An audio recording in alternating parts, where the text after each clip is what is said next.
উস্তাকি মাফ করবেন মহারাজ। বলুন সেনাপতি সাহেব। বন্যার অবস্থা তো বেশি ভালো না মহারাজ, আর আপনি এখানে নির্জনে শুয়ে আছেন। সেনাপতি, আপনাকে জানাচ্ছি আমি সেই ব্যথায় ব্যতীত হয়ে এখানে শুয়ে আছি আমি। ও হুজুর, আপনি চলে আসুন রাজ দরবারে, আপনার জন্য সবাই অপেক্ষা করছে। ঠিক আছে, চলুন।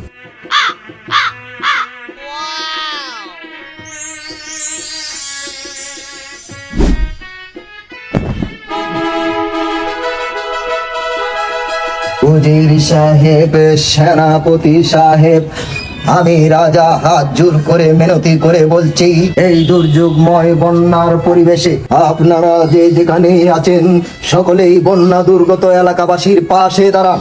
এই মুহূর্তে তাদের খুবই সাহায্যের প্রয়োজন।